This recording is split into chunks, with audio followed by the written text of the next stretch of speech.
एक बार की बात है, हीरा अपने दोस्त के साथ देर रात घर लौट रहा होता है।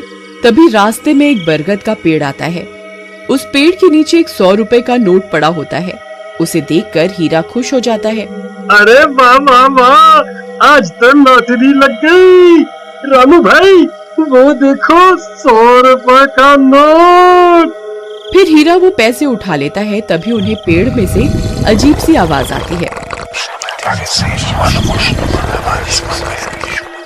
फिर वो जैसे ही ऊपर की ओर देखता है तो उन्हें पेड़ पर एक 2000 का नोट लगा हुआ दिखाई देता है। अरे रामू वो देख, इस पेड़ पर तो 2000 का नोट लगा हुआ है। मुझे तो यकीन ही नहीं होता भाई। भाई क्या पता ये पेड़ सच में पैसे देने वाला पेड़ हो। एक काम करो, तुम जल्दी से पेड़ पर चढ़ जाओ और वो नोट तोड़ कर ले आओ। फिर वो 2000 का नोट तोड़ने के लिए पेड़ पर चढ़ जाता है और कुछ ही देर में वो नोट तोड़ लेता है। रामू भाई ये नोट तो बिल्कुल असली है। अरे वाह वाह वाह, आज तो मजा ही आ गया। चलो भाई अब जल्दी से नीचे आ जाओ, कहीं कोई हमें नोट तोड़ते हुए ना देख ले। अब तो हम पार्टी करेंगे। अरे हीरा भाई कहाँ रह गए? जल्दी नीचे आओ, कोई हमें देख ना ले। अरे हीरा भाई कहाँ रह गए? नीचे क्यों नहीं उतर रहे? कहीं तुम अकेले ही इन 2000 रुपयों को हजम तो नहीं करना चाहते भाई? तभी हीरा के चीखने की आवाज आती है। अरे क्या हुआ भाई, सब ठीक तो है? अरे यार क्या करूं, ये तो दिखाई भी नहीं दे रहा। अरे भाई तुम ठीक तो हो? क्या करूं? हाँ, मुझे ही ऊपर जाकर देखना होगा ये आखिर माजरा क्या है। फिर रामू भी पेड़ पर चढ़ने लगता है। तभी पेड़ से किसी के गुर्राने की आवाज आती है। रामू वहीं रुक जाता है। आई मम्मी, ये कैसी आवाज है? अरे कमबख्त हीरा, ये कैसी डरावनी आवाजें निकाल रहा है। मुझे पता है तू अकेला ही इन 2000 रुपयों को हजम करना चाहता है। आई मम्मी, कौन है भाई? अरे हीरा तेरा नाश मिटे कमबख्त, तुझे क्या लगता है तू मुझे यूं डरा कर 2000 रुपए हजम कर जाएगा? मैं अपने हिस्से के पैसे नहीं छोड़ूंगा। हाँ। फिर डर के मारे रामू वहाँ से भाग जाता है। अरे मर गया रे, भागो रे। सुबह होने पर रामू सीधा हीरा के घर हिस्से के पैसे लेने पहुँच जाता है। ए हीरा दरवाजा खोल, मैं अपने हिस्से के पैसे लेने आ गया। चल जल्दी मेरे पैसे निकाल। फिर हीरा की पत्नी दरवाजा खोलती है। रामू भैया आप, अच्छा हुआ आप आ गए। ये कल रात से घर पर नहीं लौटे, मुझे बहुत फिक्र हो रही है। आप कुछ कीजिए ना। कहीं ये कमबख्त सारे पैसे लुटाने के लिए शहर तो नहीं निकल गया? नहीं, हीरा एक नंबर का कंजूस है। वो इतने पैसे खर्च करने वालों में से नहीं है। जरूर कुछ गड़बड़ है। राधा बहन चलो मेरे साथ। फिर रामू राधा को अपने साथ लेकर उस बरगद के पेड़ के पास पहुंच जाता है। राधा बहन, हम रात को इसी रास्ते से आ रहे थे, तब हमें इस पेड़ पर 2000 रुपए का नोट लगा हुआ दिखाई दिया। उसे तोड़ने के लिए हीरा ऊपर चढ़ा था, लेकिन वापस नहीं आया। तभी कुछ गांव वाले भी वहां पहुंच जाते हैं। फिर रामू सबको पैसों की बात बताता है।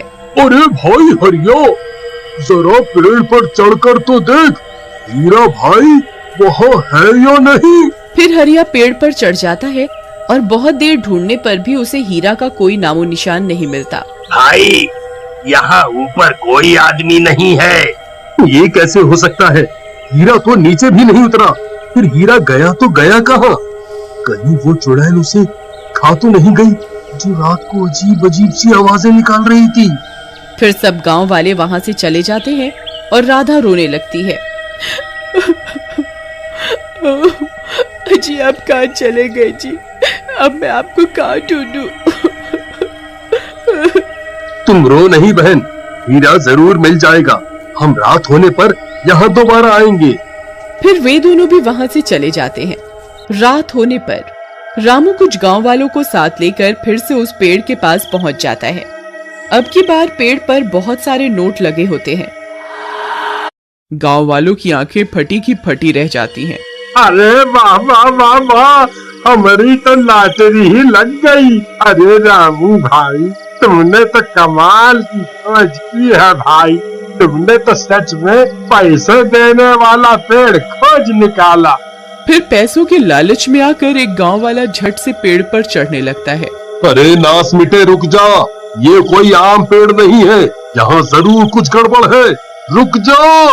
लेकिन वो गांव वाला रामू की बात को नजरअंदाज कर देता है और पेड़ पर चढ़कर कुछ नोट तोड़ लेता है और वापस मुड़ जाता है। पेड़ घना होने की वजह से वो भी उनकी नजरों से ओझल हो जाता है। सभी गांव वाले उसका इंतजार करने लगते हैं, लेकिन वो भी नीचे नहीं आता। अरे मर गया रे, कोई मुझे बचाओ। हे भगवान, हीरा के साथ भी कल रात ऐसा ही हुआ था। इस पेड़ पर जरूर कोई चुड़ैल है जो लोगों को अपने लालच में फंसा रही है। लेकिन भाई, अब क्या करें? हीरा और मुन्ना का क्या होगा? क्या उस चुड़ैल ने उन्हें मारकर खा लिया? रामू भैया, कुछ भी कीजिए, मेरे पति की जान बचाइए ना, नहीं तो मैं भी अपनी जान दे दूंगी। मेरे पास एक तरकीब है। ये चुड़ैल हमें पैसों का लालच देकर ऊपर पेड़ पर बुला रही है। हमें इसे लालच देकर इसी तरह नीचे लाना होगा। लेकिन भाई, हम इस चुड़ैल को नीचे लाएं कैसे? मेरे पास एक तरकीब है। घनश्याम, तुम गांव जाओ और वहाँ से कुछ लोगों को बुला कर लाओ। फिर घनश्याम जाता है और थोड़ी ही देर में गांव वालों में से कुछ लोगों को बुला कर लाता है। फिर रामू गांव वालों को अपनी तरकीब के बारे में बताता है। गांव वाले भी उसकी मदद करने के लिए तैयार हो जाते हैं और फिर वे लोग पेड़ के नीचे सोने का नाटक करने लगते हैं। रामू भाई, कहीं वो चुड़ैल हमें देखकर सच में नीचे उतर आई तो हमारा क्या होगा भाई? वो हमें कच्चा खा जाएगी। तुम डरो नहीं, चुपचाप लेटे रहो। एक बार उस चुड़ैल को नीचे आने दो। हमारे बहुत सारे साथी यहीं पास में छुपे हुए हैं। उसके नीचे आते ही हम सब मिलकर उसे पकड़ लेंगे। तुम्हारी तरकीब तो सही लग रही है भाई, लेकिन वो चुड़ैल हमसे ताकतवर निकली तो फिर क्या होगा भाई? भाई, आप लेटे रहो। अगर यूं ही शोर मचाते रहोगे तो नीचे उतरते ही वो सबसे पहले तुम्हें ही खाएगी। मम्मी, शुभ शुभ बोलो रामू भाई, अभी तो मेरी शादी भी नहीं हुई। कुछ देर इंतजार करने के बाद वो चुड़ैल पेड़ की झाड़ियों से झांक कर उन गांव वालों को देखती है। फिर चुड़ैल पेड़ से नीचे उतरने लगती है। तभी रामू खड़ा हो जाता है। चुड़ैल उसे देखकर चौंक जाती है। जल्दी भाइयों, जल्दी से मशाले लेकर यहाँ आओ। ये चुड़ैल नीचे आ गई है, अब हम इसे जिंदा नहीं छोड़ेंगे। जल्दी जल्दी आओ। फिर कुछ गांव वाले वहाँ रस्सी और मशाल लेकर पहुँच जाते हैं और रस्सियों की मदद से उस चुड़ैल को बांध देते हैं।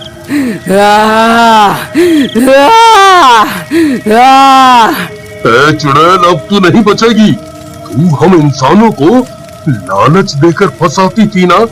देख, आज हमने तुझे लालच देकर फंसा दिया। मुझे छोड़ दो, मुझे आपके हवाले मत करो। मैंने तुम्हारे किसी आदमी को अभी तक नहीं खाया है। मैं उन दोनों को आजाद कर दूंगी और हमेशा के लिए यहाँ से चली जाऊंगी और कभी लौट कर नहीं आऊंगी। बस मुझे छोड़ दो, मुझे मत मारो। ठीक है, अगर तू हमारे दोनों आदमियों को वापस लौटा देगी तो हम तेरी जान बख्श देंगे। ठीक है, मुझे मंजूर है। फिर चुड़ैल ऊपर पेड़ की ओर देखती है और पेड़ हिलने लगता है। तभी हीरा और मुन्ना पेड़ से नीचे गिर जाते हैं। अरे मर गया रे।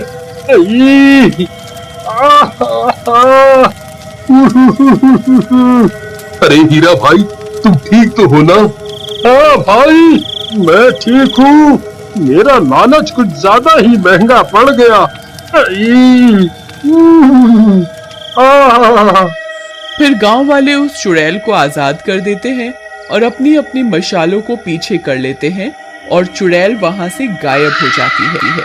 अमन एक दिन रात को कॉलेज से घर आ रहा होता है। तभी उसकी नजर एक ऐसी जगह पर पड़ती है जहाँ लिखा होता है लॉस्ट एंड फाउंड। तभी अमन का ध्यान उसी डिब्बे में रखे एक लैपटॉप पर जाता है। अरे वाह, ये लैपटॉप तो बड़ा अच्छा लग रहा है, पर पता नहीं किसका होगा। मेरा मन तो कर रहा है कि ये लैपटॉप ले जाऊं। वैसे भी किसी को क्या पता चलेगा, यहाँ कौन सा किसी का नाम लिखा है। लॉस्ट एंड फाउंड में तो कोई भी लेके जाएगा, क्या पता चलेगा। तभी अमन यहाँ वहाँ देखते हुए लैपटॉप उठा लेता है और अपने घर आ जाता है। सच में बड़ा मस्त लैपटॉप है, मुझे वैसे भी एक लैपटॉप की जरूरत थी। अरे क्यों ना मैं सभा और प्रतीक को भी ऑनलाइन चैट पर जोड़ लूं, आखिर उन्हें भी तो दिखाऊं अपना लैपटॉप। तभी अमन अपने दोस्तों को मैसेज करके ऑनलाइन बुलाता है। वीडियो कॉल पर अमन सभा और प्रतीक के साथ बात करने लगता है। अरे यार अमन, तुम्हारे पास तो एंड्रॉइड फोन भी नहीं है, फिर तुम वीडियो कॉल कैसे कर रहे हो? हाँ? गेस करो। सभा, तुम बताओ, तुम्हें क्या लगता है? मुझे आइडिया नहीं, तुम बता दो अमन। ओके, तो फ्रेंड्स, मैं लैपटॉप से ऑनलाइन हूँ। लैपटॉप? बट तुम्हारे पास लैपटॉप आया कहाँ से? हाँ?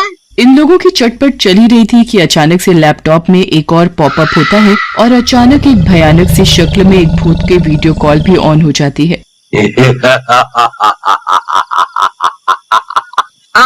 अरे अरे ये कौन है? हम तो सिर्फ 3 ही लोग कॉल पे थे ना, ये चौथा विंडो किसका है? इतनी डरावनी शक्ल है यार। चुपचाप बताओ, हमारे अलावा और किसे बोला ऐसे मेकअप करके डराने को? गाइस, मैंने कोई प्रैंक प्लान नहीं किया है, मुझे नहीं पता ये कौन है। मुझे तो बहुत डर लग रहा है उसकी शक्ल देख के। देखो, पूरे चेहरे पे खून ही खून लगा हुआ है। कौन कौन हो तुम? और तुम्हें हमारा नंबर कैसे मिला? तुमने हमें वीडियो कॉल में ज्वाइन कैसे किया?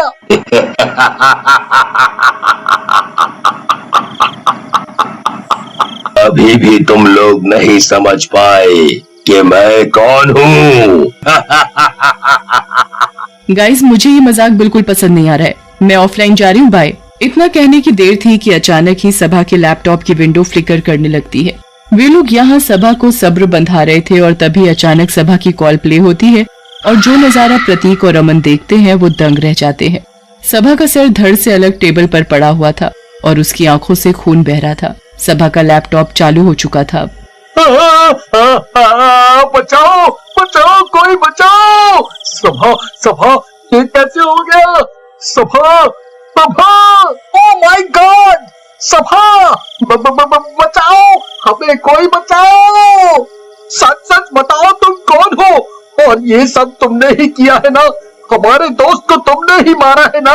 हाँ, सभा को मैंने ही मारा है और अब तुम लोग भी मरोगे। अमन जल्दी जल्दी भड़बड़ाया हुआ कॉल डिस्कनेक्ट करने की कोशिश करता है, पर लाख कोशिशों के बाद भी वो कॉल डिस्कनेक्ट नहीं कर पाता। तुम लोग बेकार की कोशिश कर रहे हो, मेरे जाल में फंस चुके हो और अब तुम दोनों मरने वाले हो। अपने मरने की बात अपने ही कानों से सुनने के बाद भी उन लोगों को यकीन नहीं हो रहा था। भूत, मैंने आपका क्या बिगाड़ा है? मैं तो आपको जानता भी नहीं। कृपया मुझे नहीं मारो, बचाओ बचाओ बचाओ। तभी अमन के फोन पर एक मैसेज आता है, अब तुम्हारी बारी है। ये मैसेज पढ़कर अमन तो मानो जीते जी मर गया हो। वो वहीं चक्कर खाकर बेहोश हो जाता है। इधर प्रतीक अमन को वीडियो कॉल पर बेहोश होता देख अपने घर से बाहर भागने लगता है अपने आप को बचाने के लिए। बचाओ बचाओ, कोई है? मुझे इस भूत से बचाओ, कोई मुझे बचाओ। प्रतीक आशा की किरण जगाते हुए गाड़ी को रोकने लगता है। प्रतीक रोड के बीचों बीच गाड़ी को दोनों हाथ दिखाते हुए रोकता है। गाड़ी अचानक प्रतीक के बिल्कुल सामने आकर अचानक रुक जाती है, पर गाड़ी का शीशा नीचे नहीं होता। प्रतीक गाड़ी का आगे का शीशा बचाते हुए, अरे खोलो खोलो, गेट खोलो, मुझे बचा लो, मेरे पीछे एक भूत पड़ा हुआ है, वो मुझे जान से मार देगा, प्लीज मुझे बचा लो, मुझे बचा लो। तभी गाड़ी का पीछे वाला लॉक खुलता है और प्रतीक दरवाजा खोलकर अंदर बैठ जाता है और गाड़ी वाले को तेज गाड़ी भगाने को कहता है।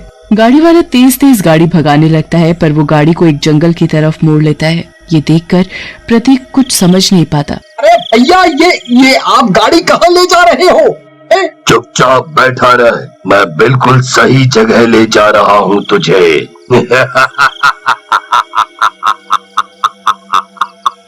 और जोर जोर से हंसने लगता है। जैसे ही प्रतीक सामने वाले शीशे में उसकी शक्ल देखता है, मानो धरती पलट गई हो। वो गाड़ी वाला और कोई नहीं, वही भूत था जिससे बचने के लिए वो इतनी कोशिश मैंने तुम्हारा क्या बिगाड़ा है? मुझे क्यों मारना चाहते हो? मैं अभी नहीं मरना चाहता, मुझे जाने दो, छोड़ दो, मुझे छोड़ दो। तभी भूत एकाएक जंगल में बने एक वीरान खंडहर के आगे गाड़ी रोकता है और प्रतीक को बालों से पकड़कर वहां अंदर ले आता है। भूत प्रतीक को एक कुर्सी से रस्सी में बांध देता है। अपनी मौत को प्रतीक ने आज पहली बार इतनी करीब से देखा था। वो डर के मारे चक्कर खाकर बेहोश हो जाता है। कुछ देर बाद जब प्रतीक की आंख खुलती है तो वो आसपास देखता है। कुछ दूरी पर उसे टेबल पर बैठे दो भूत नजर आते हैं जो मांस खा रहे होते हैं। उनका शरीर नीला था और आंखें लाल, पूरा मुंह खून से सना हुआ और आंखों से खून की धारा बह रही थी। और उन दोनों के हाथों में कांच का ग्लास होता है जिसमें लाल रंग का शरबत जैसा प्रतीक को नजर आता है। अरे बाप रे बाप, ये मैं कहाँ फंस गया हूँ? मैं अपने आप को कैसे बचाऊं? किसी को तो पता भी नहीं है कि मैं यहाँ बना हुआ हूँ। कोई मुझे कैसे ढूंढेगा? मेरी मौत तो आज तय है तय। किसी को गलती से भी ख्याल नहीं आएगा कि मैं जंगल के इस खंडहर के अंदर होऊंगा। तभी प्रतीक अपने आप को कमजोर महसूस करने लगता है। तभी उसका ध्यान अपने बाजू पर लगी सुई पर जाता है जिसमें से उसके शरीर का खून एक नली के द्वारा एक जग में भर रहा था। प्रतीक डर जाता है। अरे ये लोग मेरा खून क्यों निकाल रहे हैं? तभी प्रतीक दोबारा उन भूतों के ग्लास की तरफ देखता है। ओह माय गॉड, अब समझ आया कि ये लोग मेरा ही खून पी रहे हैं, ना कि लाल शरबत। प्रतीक का दिमाग काम नहीं कर रहा होता है कि वो अपने आप को कैसे बचाए इन भूतिया दरिंदों से। कुछ सोच प्रतीक, कुछ सोच, वरना भगवान के पास जाके क्या मुंह दिखाएगा कि मरने से पहले आखिरी कोशिश भी नहीं की और हार मान ली। अरे कुछ तो सोच, कुछ तो सोच। तभी उसका ध्यान अपनी पैंट की जेब पर जाता है। अरे हाँ, ये मैंने पहले क्यों नहीं सोचा?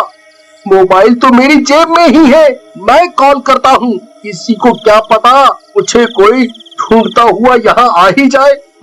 प्रतीक भूतों की नजरों से बचते हुए जेब से फोन निकालता है और किसी तरह पुलिस को फोन लगाता है। हेलो हेलो, पुलिस स्टेशन जी, मैं प्रतीक बोल रहा हूँ। मैं यहाँ जंगल के खंडहर में फंस गया हूँ, प्लीज मेरी मदद करो प्लीज। हेलो भाई, कौन रो रहा है कॉल पर? नाम तो बताओ अपना। प्रतीक परेशान होकर वापस पूरी बात बताता है, पर पुलिस वालों को कॉल पर सिर्फ रोने और चीखने की आवाज सुनाई दे रही थी। हुआ हवलदार, किसका फोन है इतनी रात में? सर पता नहीं, बस रोने की आवाजें आ रही हैं। इधर प्रतीक को जो आखिरी उम्मीद की किरण मिली थी वो भी खत्म हो गई थी। अब बेचारा लाचार अपनी आंखों से अपनी दर्दनाक मौत का खेल देख रहा था। इतने में इधर अमन को होश आता है। अमन देखता है कि प्रतीक की कॉल अभी तक चल रही थी पर ब्लैंक थी। अमन के कई आवाजें देने पर भी प्रतीक का कोई जवाब ना पाकर अमन बेचैन होने लगता है। वो देखता है कि इस भूत की स्क्रीन पर उसे वही खंडहर नजर आता है, पर सब धुंधला धुंधला था।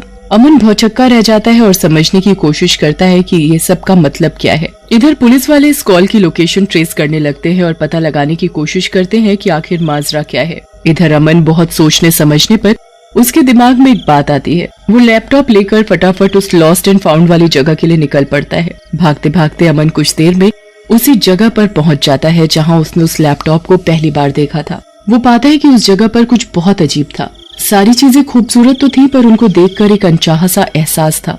अमन कुछ ठीक नहीं पाता और उस लैपटॉप को डायरेक्ट ऑफ करके वहीं डिब्बे में रख देता है। इधर वे भूत प्रतीक को मारने की तैयारी कर ही रहे होते हैं कि एकाएक वो खंडहर गायब होने लगता है। अरे ये क्या हो रहा है?